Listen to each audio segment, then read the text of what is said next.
In the far edge of the Orion Spur, there was a planet named Vishara, known for its glowing cities and elegant people. The rulers of that world had soft furred ears, long tails, and golden eyes that sparkled in the sun.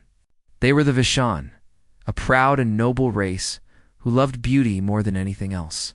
In their world, beauty meant power, and everything was decorated to show class gardens full of silver flowers, towers covered in crystal lights, and music that never stopped. Among them lived Luria of the Silver Tail, one of the youngest nobles in the capital. Her family had old wealth, and her estate was so large that people said even the stars bowed to her. She had servants who moved like wind, robots who served her tea, and dancers who performed under blue lights every evening. Yet Luria was not satisfied. She wanted something that would make her different from every other noble. Something rare. Something alive in her world. Nobles collected living decorations. Some kept strange animals from other planets.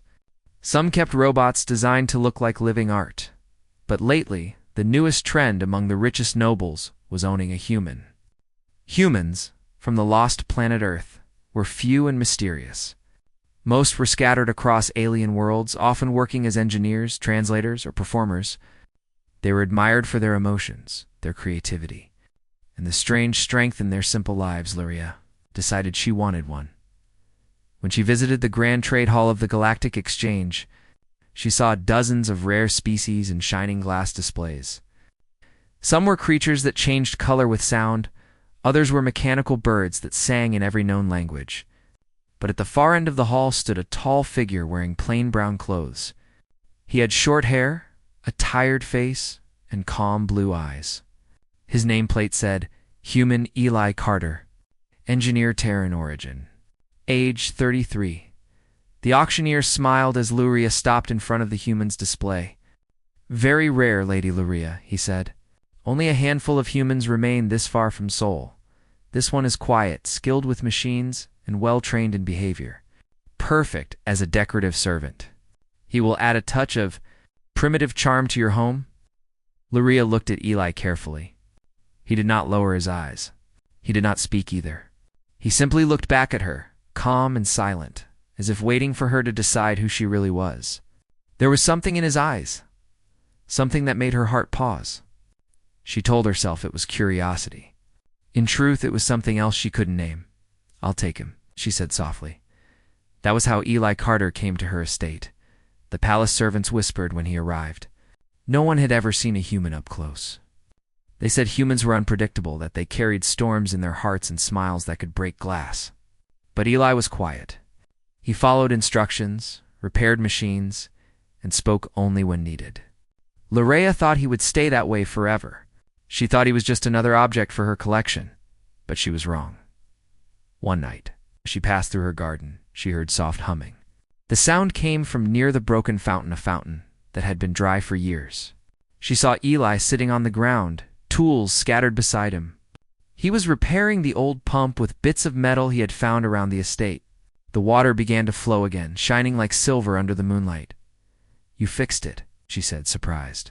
He looked up, wiped his hands, and smiled faintly. It wasn't hard. Just forgotten. She tilted her head. You were not told to repair it. I saw it broken, he replied simply.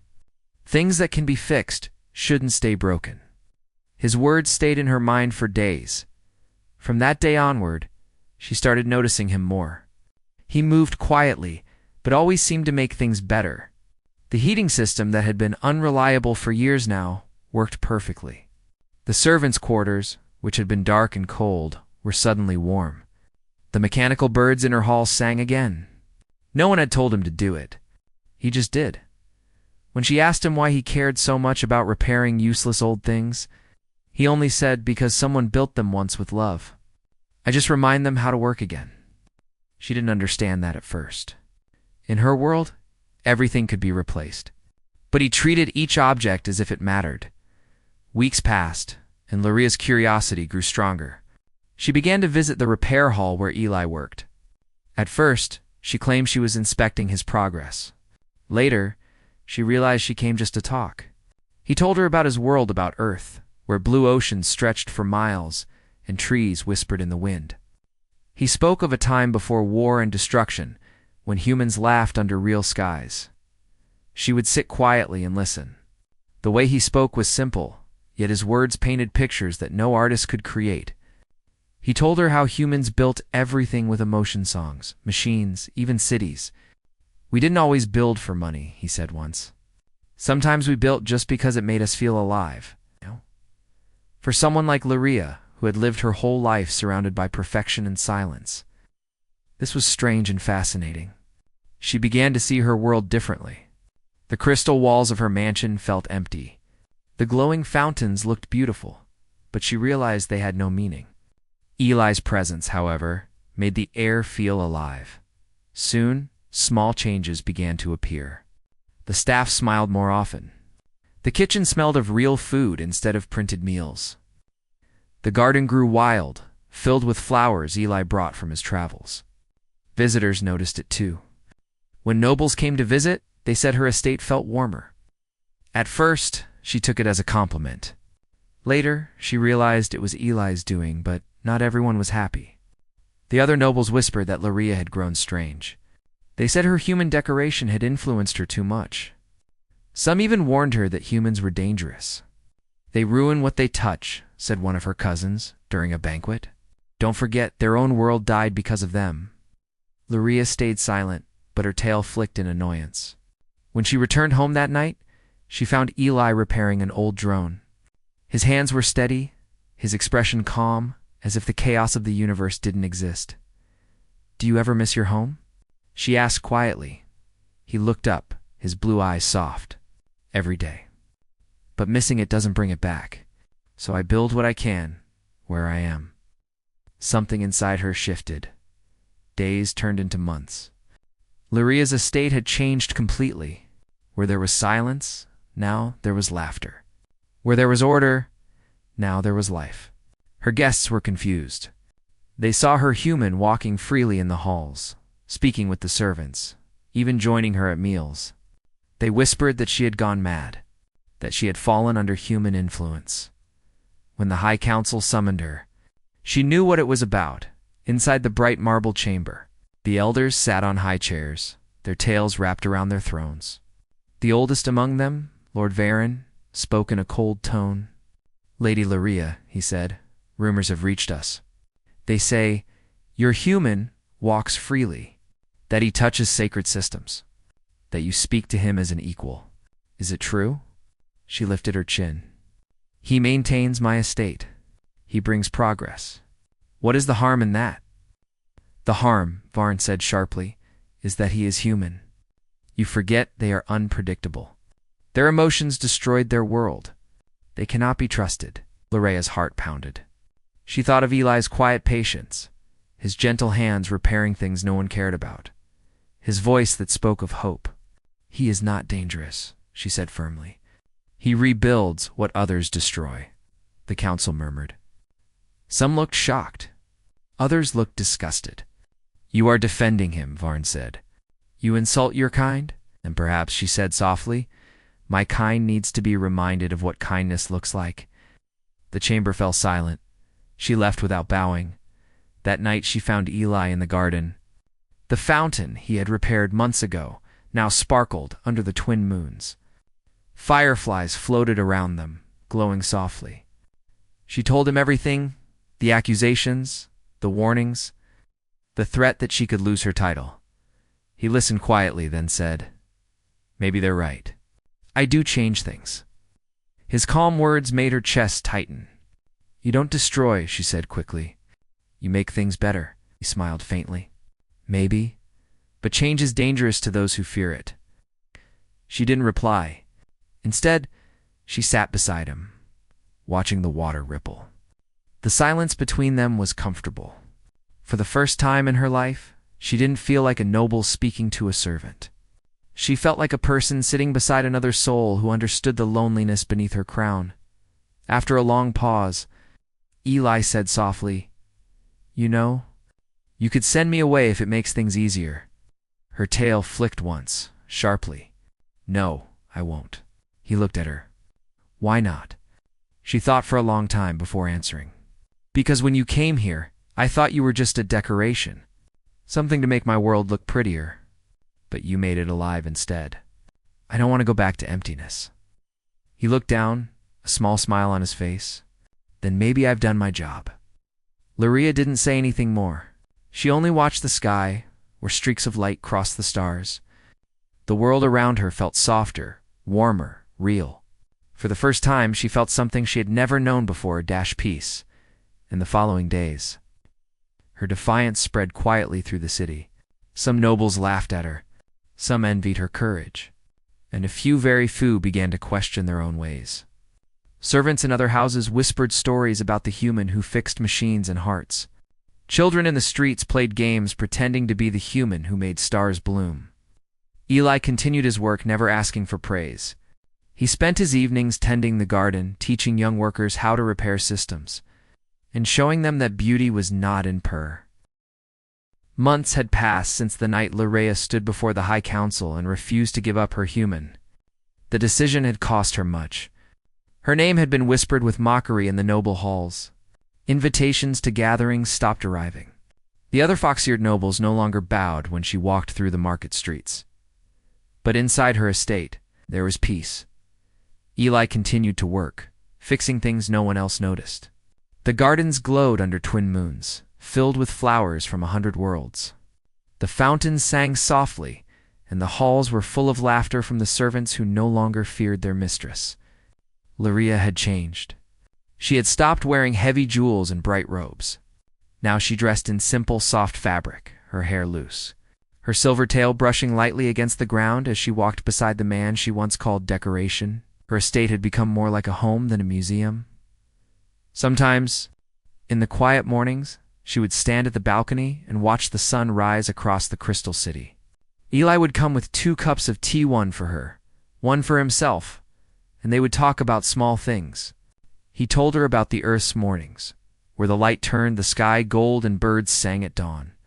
She listened, trying to imagine what it must have felt like to be human and free, to wake to wind and not machines.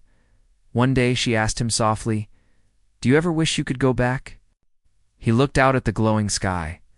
"I wish I could see it once more. But if I can't, then I'll build something better here," she smiled. "Then maybe you already have." Eli looked at her and didn't reply, but his eyes said more than any words could. One afternoon, a storm came over Vishara.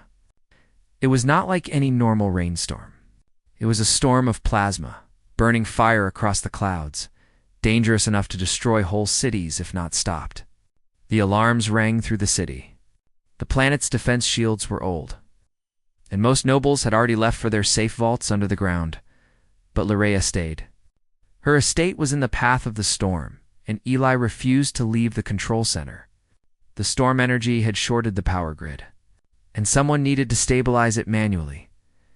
Luria entered the control tower and saw Eli working fast, sweat running down his face as he adjusted the glowing consoles. Sparks flew from broken wires and outside the glass dome. The sky burned red and orange. "You should go," he shouted.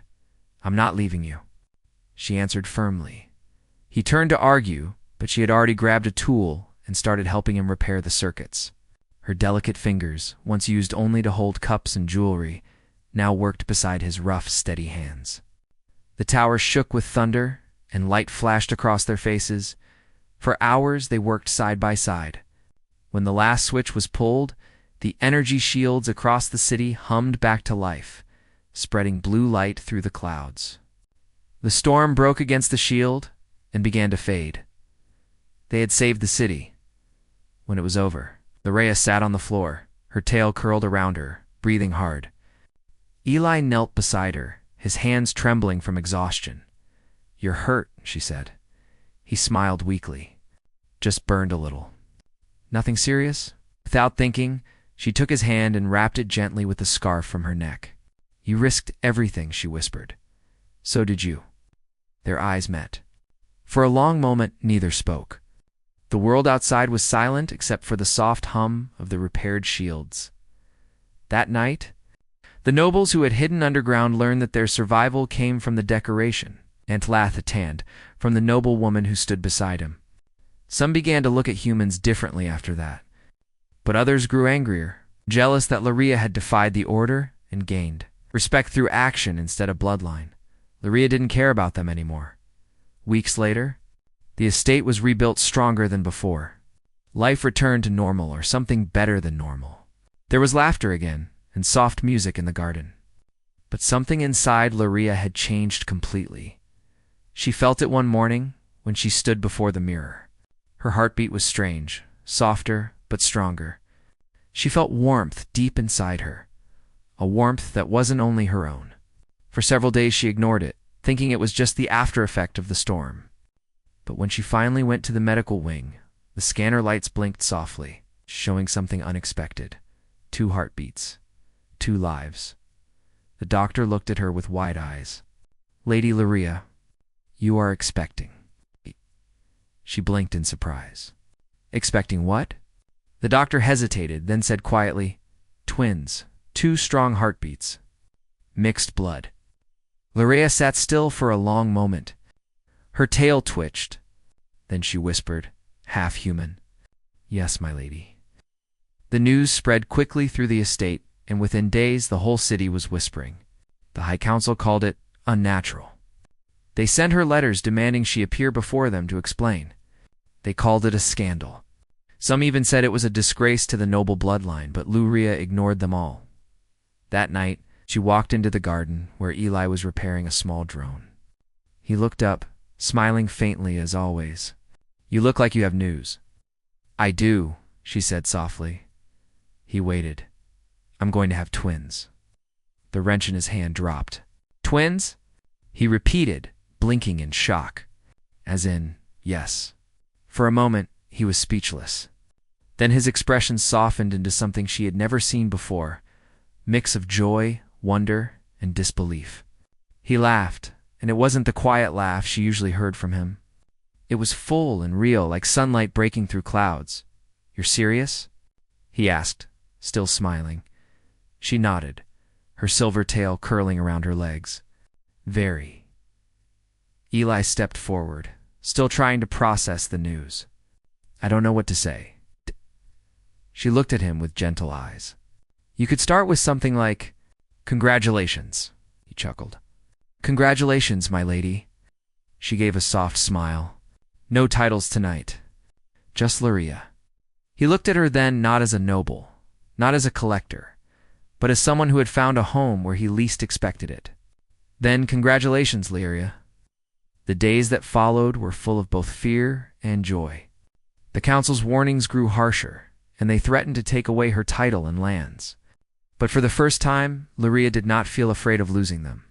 She had something far more valuable now. She and Eli left the capital quietly one night. They traveled to the green valleys beyond the glass cities, where the air smelled of flowers and rain. There they built a small house near a clear stream. It was simple, but it felt alive, made of wood and stone, not crystal and metal. The days were peaceful. Eli built furniture by hand, just as humans used to. Luria learned to cook real meals instead of ordering them from machines. She laughed when smoke filled the kitchen, and Eli laughed with her until tears rolled down their cheeks. In those moments, the noblewoman and the human were not from different worlds. They were just 2 souls building a home. When the twins were finally born, the house glowed with soft light. One child had silver-furred ears like Luria and bright blue eyes like Eli. The other had human ears, but a faint shimmer of fur at the edge of his face and golden eyes. They were both healthy, both perfect. Eli held them in his arms, his hands shaking as he whispered, "They're beautiful." Luria smiled through tears. "You said once that you build what you can where you are. I think we built something worth keeping." He looked at her eyes wet and said softly, "I didn't just fix this house. You let me fix myself too." Years passed quietly in the valley. Travelers who passed by would sometimes see a strange but warm sight: a fox-haired woman and a human. Man sitting under the trees, 2 small children playing in the grass with glowing butterflies. The children laughed in both human and Vishan tongue, switching between the two as if it were one language. Stories began to spread. People spoke of the Silver Mother who lived beyond the capital and healed both machines and hearts. Some said she had been cursed. Others said she had been blessed. But when Larea visited the city years later, walking with her children beside her, no one dared to mock her anymore. The council had fallen silent. Her example had changed to many minds. Other nobles had begun to see that beauty was not just in glass and gold, it was in life. In warmth, in kindness, a small girl tugged at her robe as she passed through the market. "Lady Silver," the child said shyly, "is it true your husband was once your decoration?" Larea laughed softly. "He was never that," she said. "He just helped me see what was missing." The girl giggled and ran off, leaving Lyra smiling. Eli stood beside her, holding a basket of fruit, pretending not to overhear. "A decoration, huh?"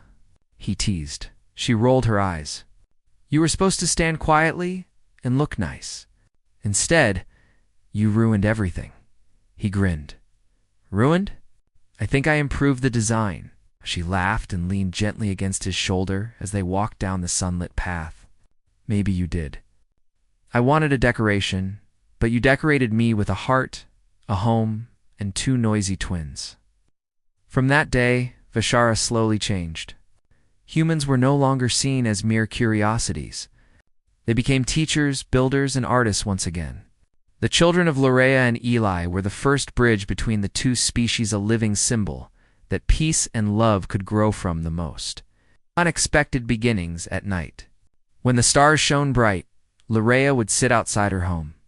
Watching the twins chase fireflies, Eli would join her, sitting quietly, his arm around her shoulder. "Do you ever miss the old life?" he asked once. She smiled softly. "No, the old life was empty. This one is full." Eli looked at the children, their laughter echoing across the field. "You,"